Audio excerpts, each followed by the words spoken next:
Hello viewers, നമുക്കിന്ന് ഗോതമ്പ് പൊടി കൊണ്ട് പെട്ടെന്ന് ഉണ്ടാക്കിയെടുക്കുന്ന നല്ലൊരു 4 മണി പലഹാരമായിട്ടാണ് ഞാൻ വന്നിരിക്കുന്നത്.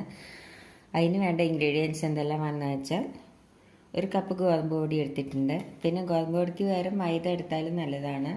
ഞാൻ ഗോതമ്പ് പൊടിയാണ് എടുത്തിരിക്കുന്നത്. പിന്നെ ഒരു റോബസ്റ്റ് പഴം എടുത്തിട്ടുണ്ട്. പിന്നെ പഞ്ചസാര ഒരു 3-4 ടീസ്പൂണ് എടുത്തിട്ടുണ്ട്.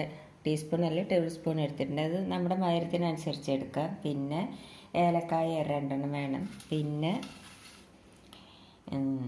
ഉപ്പ് ഒരു നുള്ളു ഉപ്പ് വേണം. പിന്നെ ബേക്കിംഗ് സോഡ ഒരു പിഞ്ച് കുറച്ച് മാത്രം വേണം. പിന്നെ പാൽ വേണം. ഞാൻ പാലും പിന്നെ ഒരു ഗ്ലാസ് പാൽ എടുത്തിട്ടുണ്ട്. ബാക്കി നമുക്ക് പോരെങ്കിൽ വെള്ളം കൂട്ടാം. ഇത്ര സാധനങ്ങളാണ് വേണ്ടത്. പിന്നെ കുറച്ച് വെളിച്ചെണ്ണ വേണം. ഇത്ര സാധനങ്ങളാണ് വേണ്ടത്.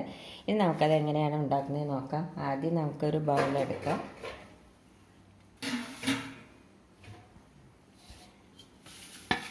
അതിലേക്ക് നമുക്ക് ഈ റോബസ്റ്റ് പഴം ഇട്ട് കൊടുക്കാം.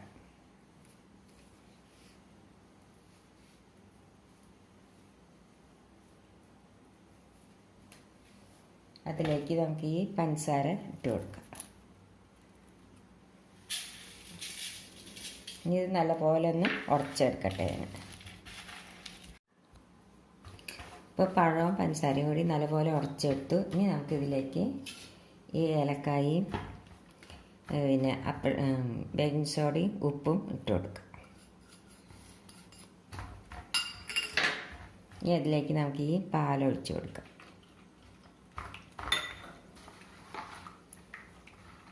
ഇനി അതിലേക്ക് നമുക്ക് ഈ ഗോതമ്പ് പൊടി ഇട്ട് കൊടുക്കാം. ഇനി ഇത് നല്ലപോലെ ഒന്ന് മിക്സ് ചെയ്യട്ടെ. ഇപ്പോൾ മാവ് നല്ലപോലെ കുഴച്ചെടുത്ത് മാവിൻ്റെ പാകം എന്താണ് കണ്ടില്ലേ, ഇത് ഇങ്ങനെ നമുക്ക് എടുത്തിടുമ്പോൾ അതങ്ങനെ ഇട്ട് കൊടുക്കാൻ പറ്റണം. ഇതാണ് മാവിൻ്റെ പാകം. ഇനി എന്താ നമ്മൾ ചെയ്യേണ്ടതെന്ന് വെച്ചാൽ, നമുക്കൊരു ചീഞ്ചട്ടി അടുപ്പത്തേക്ക് അതിലേക്ക് എണ്ണ ഒഴിച്ച് കൊടുക്കാം.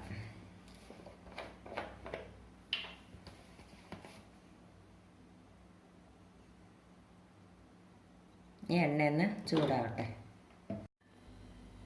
ഞങ്ങൾക്ക് എണ്ണ ഒന്ന് ചൂടായി നോക്കാം.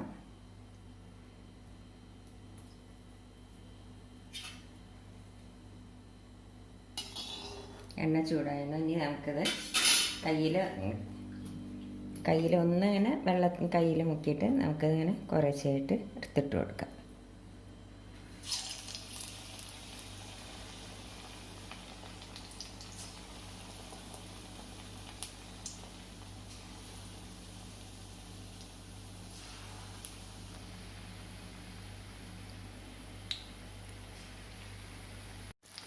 ഇനി നമുക്ക് മറിച്ചിട്ട് കൊടുക്കാം.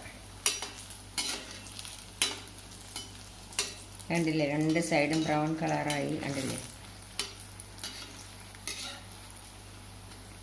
ഇത് നമുക്ക് പെട്ടെന്ന് ഉണ്ടാക്കിയെടുക്കാൻ പറ്റിയ നല്ലൊരു 4 മണി പലഹാരമാണ്. ഇതിപ്പോൾ കൈ കൊണ്ട് ഇട്ട് കൊടുത്തിട്ടില്ലെങ്കിൽ നമുക്ക് സ്പൂൺ കൊണ്ടും ഇത് ഇട്ട് കൊടുത്തിട്ട് ഉണ്ടാക്കാവുന്നതാണ്.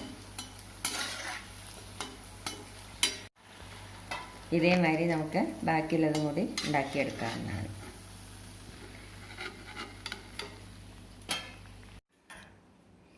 ഇപ്പം നമ്മുടെ ഗോതമ്പ് പൊടി ഉണ്ടാക്കിയ നമ്മുടെ 4 മണി പലഹാരം റെഡിയായി. ഇത് പഞ്ചസാരയ്ക്ക് വേറെ ശർക്കര വേണമെങ്കിൽ നമുക്ക് കൂട്ടാം കേട്ടോ. പിന്നെ ബേക്കിംഗ് സോഡ കൂട്ടുകയാണെങ്കിൽ നമ്മൾ പെട്ടെന്ന് ഇത് ഉണ്ടാക്കിയെടുക്കണം. ഇല്ലെങ്കിൽ പഴം മാത്രമാണ് കൂട്ടുകയാണെങ്കിൽ കുറച്ച് കഴിഞ്ഞിട്ട് ഉണ്ടാക്കിയെടുത്താലും മതി. എന്തായാലും നല്ല ഒരു 4 മണി പലഹാരമാണ്. കുട്ടികൾക്കൊക്കെ ഇഷ്ടപ്പെടും. അപ്പോൾ എല്ലാവരും ഇത് ട്രൈ ചെയ്ത് നോക്കുമല്ലോ. ഇഷ്ടപ്പെടുകയാണെങ്കിൽ ലൈക്ക് ചെയ്യാനും ഷെയർ ചെയ്യാനും സബ്സ്ക്രൈബ് ചെയ്യാത്തവർ സബ്സ്ക്രൈബ് ചെയ്യാനും മറക്കരുത്. Thank you.